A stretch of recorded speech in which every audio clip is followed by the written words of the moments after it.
최근 자고 일어나면 코 속이 건조하고 피부는 각질 일어나고 아무튼 건조한 날씨가 시작되었습니다. 겨울철 감기도 안 걸리고 뽀송뽀송한 아침을 맞이하기 위해선 가습기가 필수죠. 주변에 가습기 산다고 하면 이건 이래서 안 좋다 저건 저래서 안 좋다. 그럼 도대체 뭘 사야 할까요? 제가 4살 아이를 키우고 있어서 감기에 진짜 예민하거든요. 엔간한 가습기는 다 써본 것 같아요. 제가 실제 사용해본 경험을 바탕으로 가장 추천드리는 제품은 무엇인지 말씀드리려고 합니다. 자, 지금부터 시작하겠습니다. 렛츠 고!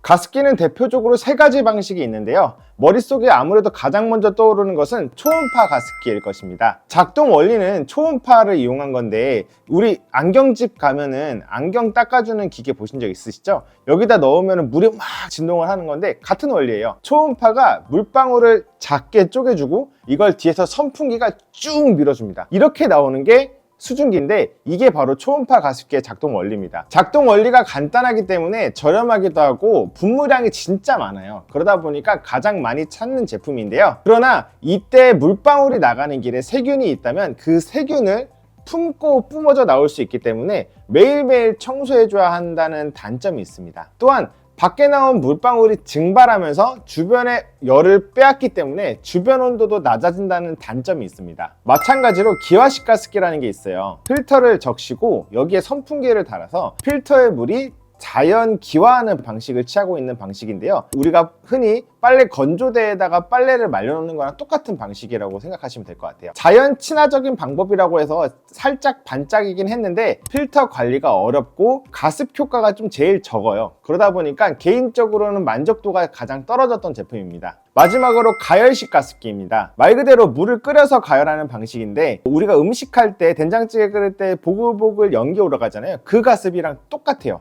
이게 뜨거운 열로 갖다가 가습이 되기 때문에 집안의 보온도 해주고 뜨거운 열이기 때문에 세균 걱정도 없어요. 근데 단점으로는 화상의 위험이 있고 개인적으로 사용했을 때 백화 현상이 가장 많이 보였던 제품입니다. 여기까지 보시면 3개의 제품의 장단점이 확실하게 있어서 어떤 모델을 선택해야 할까 고민이 많이 되실 겁니다. 그래서 저는 위 모델들의 장점을 합친 복합식 가습기를 추천드립니다. 지금 보고 계시는 그래프는 네이버 쇼핑에서 각 제품별 클릭수를 비교해 나타낸 자료입니다. 작년 10월부터 올해 5월까지의 트렌드를 보여주고 있는데요. 분홍색이 초음파로 가장 클릭이 많고 녹색이 가열식으로 2번째로 많습니다. 파란색이 복합식 가습기인데요. 이게 초반에는 작지만 2월부터 급격하게 늘어나는 걸 알 수 있습니다. 이 그래프를 통해 알 수 있듯이 올해 겨울에는 복합식 가습기가 대세를 이룰 예정입니다. 그럼 복합식 가습기는 무엇이고 어떤 제품을 사야 할까요?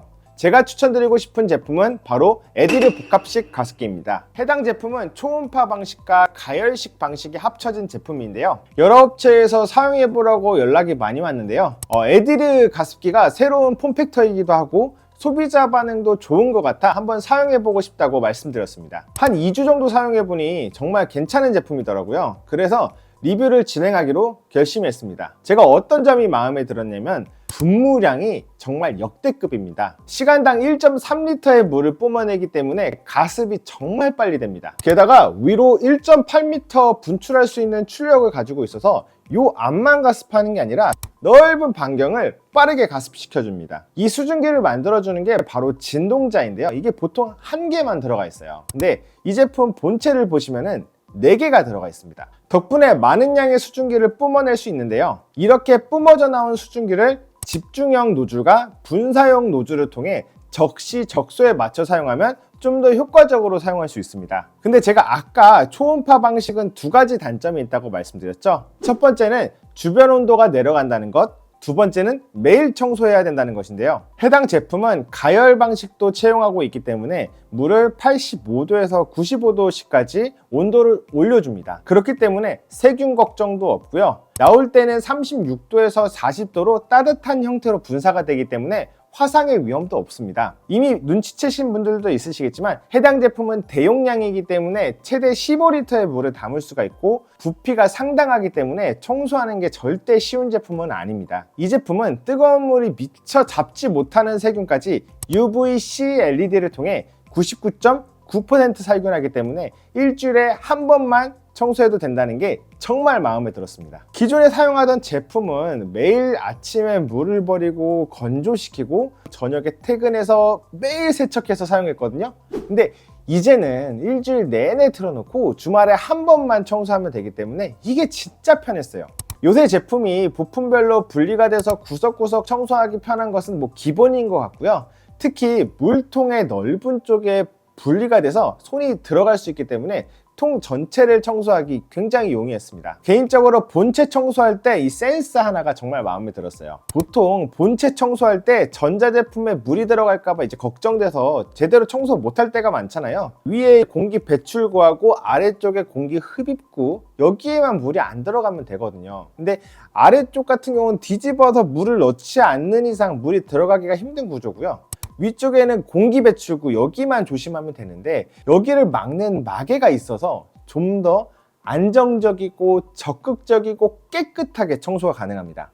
그리고 혹시 이런 생각 들지 않으세요? 매일매일 이렇게 가습기를 틀어놓으면 이제 창문에 결로도 생기고 이로 인해 창틀에 곰팡이가 생기진 않을까 걱정되지는 않으세요? 전 이게 제일 걱정됐는데요. 해당 제품에는 AI 기능이 있어서 일정 습도를 유지해주는 기능이 있습니다. 전원 코드에 있는 습도 센서가 실시간으로 습도를 측정하고 목표 습도에 도달하면 작동을 이게 딱 멈춰요. 일정 수준의 습도를 유지할 수 있도록 떨어지면 다시 이제 켜지는 구조를 갖고 있어서 결로나 창틀에 있는 곰팡이 같은 것들은 걱정하지는 않으셔도 될 것 같아요. 추가적으로 몇 가지 편의 기능이 있는데요. 아무래도 물을 15리터를 넣고 이동하는 것은 쉽지 않아요. 15리터라고 하면 그 15kg거든요. 다행히 아래쪽에 바퀴가 달렸기 때문에 쉽게 이동이 가능합니다. 또한 뭐 중간중간 물을 보충해줘야 하는 상황이 온다면 물통의 커버가 개방되어 있어요. 여기에 직접적으로 물을 부어주면 되기 때문에 제품 이동도 없어도 되고